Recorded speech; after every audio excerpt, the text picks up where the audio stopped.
Hello, c'est HR, votre chroniqueur.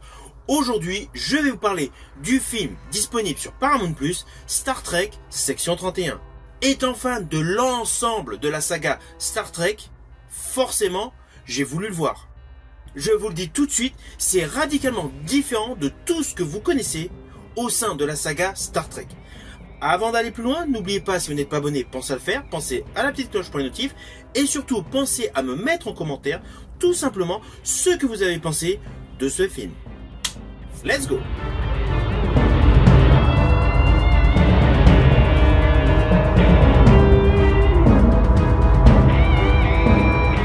Alors tout d'abord, sachez que ce film est en fait un téléfilm réalisé par Olatunji Osunsami, disponible actuellement sur Paramount+.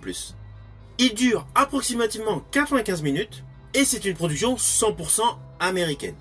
Alors pour tous les puristes de la saga Star Trek des années 60, 70 et 80, sachez que ce téléfilm est radicalement différent en termes de conception. Alors oui, au fil des années, au fil des décennies, il y a eu plusieurs moutures radicalement différentes.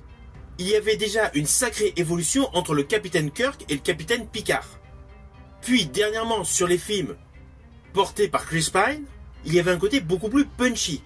Mais cela n'empêche pas qu'au fil des décennies, il y a eu pas mal de spin-offs comme Star Trek Deep Space Nine, qui avait déjà une ambition assez différente.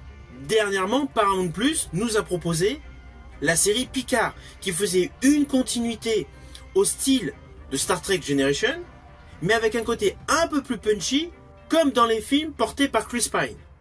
Ainsi, depuis la création de cette saga par Roddenberry, il y a eu une évolution certaine. Et ce film Star Trek Section 31 en est le parfait exemple. Il est radicalement différent de tout ce que vous avez pu voir au sein de la saga Star Trek, que ce soit à la télé ou au cinéma.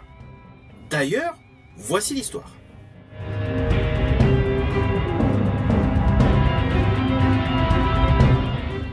Au tout début de ce film, nous découvrons l'origin story de Philippa Georgiou, ancienne impératrice de l'Empire terrien. Nous découvrons de quelle manière elle est devenue impératrice, une manière où les sentiments sont mis de côté. Naturellement, pour tout fan de séries et de cinéma, vous vous doutez que cette origin story présentée en préambule de ce film va avoir un impact assez important pour la suite de l'histoire. S'ensuit un bond dans le temps où nous découvrons qu'elle vit dans un coin caché de la galaxie, qu'elle est propriétaire d'un immense bar, salle de spectacle. Elle est rejointe par des membres de Starfleet afin de constituer la fameuse section 31. Tout simplement pour rechercher une arme de destruction massive. Alors ne vous inquiétez pas, vous me connaissez, je n'irai pas plus loin sur les lignes scénaristiques de ce film afin que vous profitiez au mieux de l'histoire.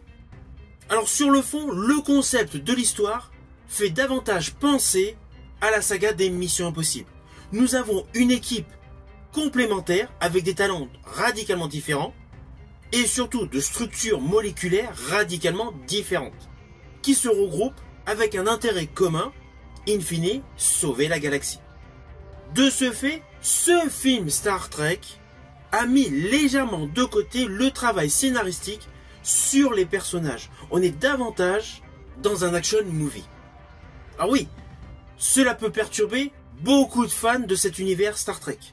Mais cela n'empêche pas que cela reste un bon divertissement, certes essentiellement basé sur l'action et des effets spéciaux de très bonne qualité, car c'est essentiellement le point fort de ce film, c'est la qualité des effets spéciaux. Il n'y a rien à dire.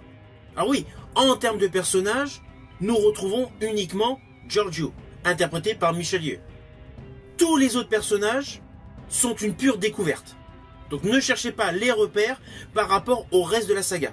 Surtout que le personnage interprété par Michelle Yeoh est radicalement différent de ce qu'on a pu voir auparavant. Il est largement complémentaire.